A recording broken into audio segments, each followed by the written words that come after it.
Hi class, Professor Norton in the house. So today we'll be discussing why gaining and cutting cycles are not the same thing as yo-yo dieting. Let's get started, shall we?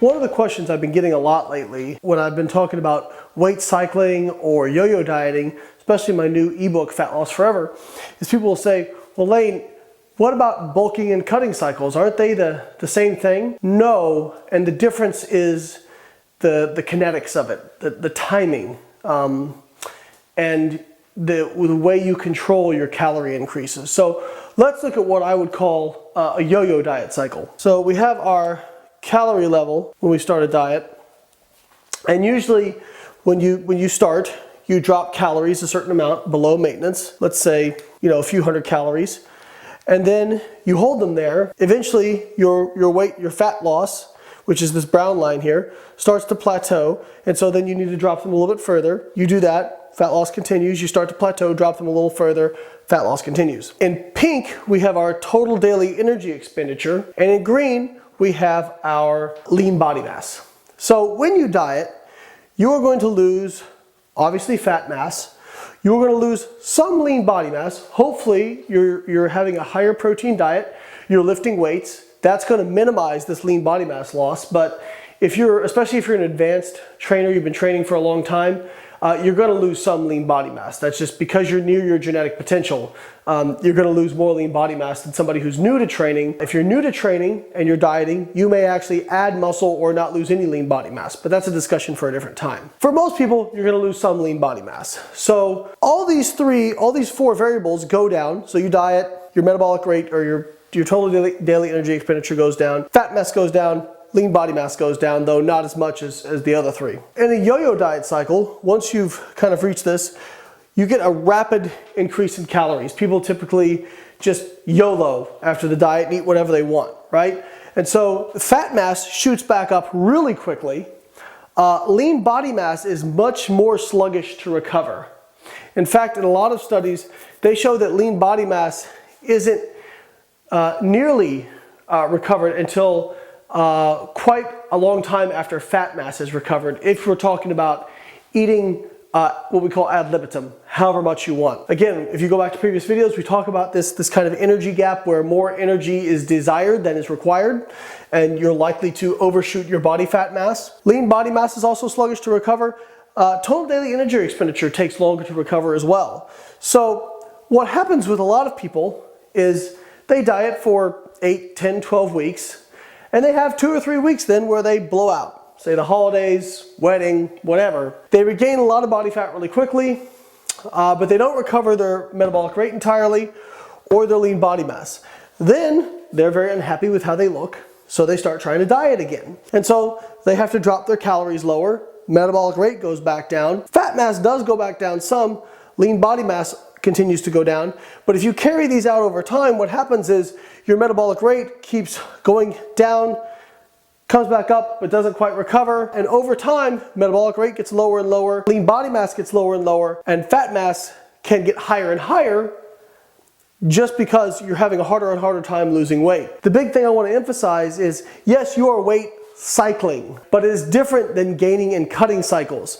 This is uncontrolled, unchecked, eating whatever you want. Now I'm going to show you of something where 2 cycles of bulking and cutting done properly and what those might look like. Now let's look at a couple properly done bulk and cut cycles. And I say bulk because it's the popular term.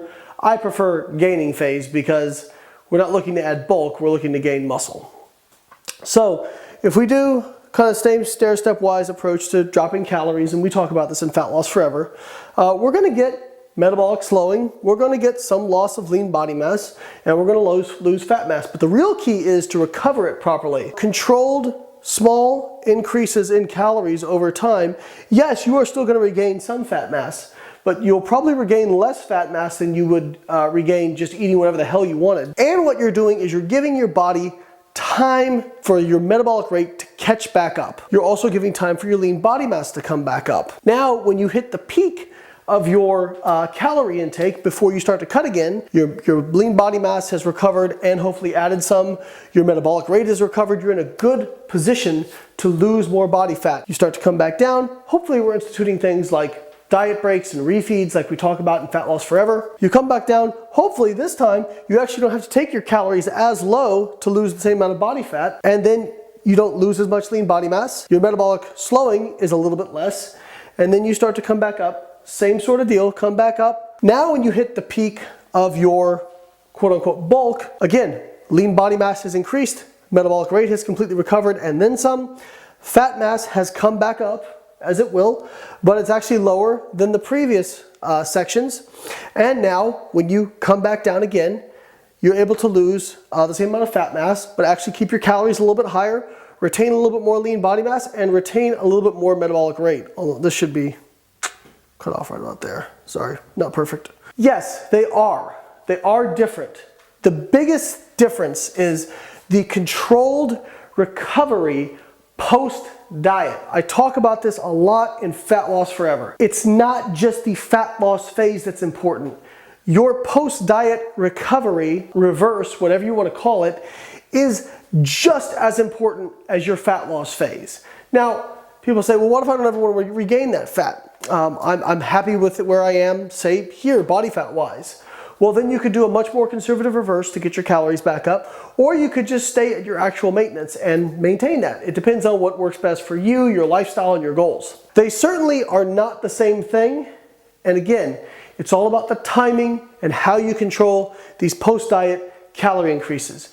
If I had to make one recommendation, make sure you're not binge eating post-diet, that you're not rapidly increasing your calories post-diet.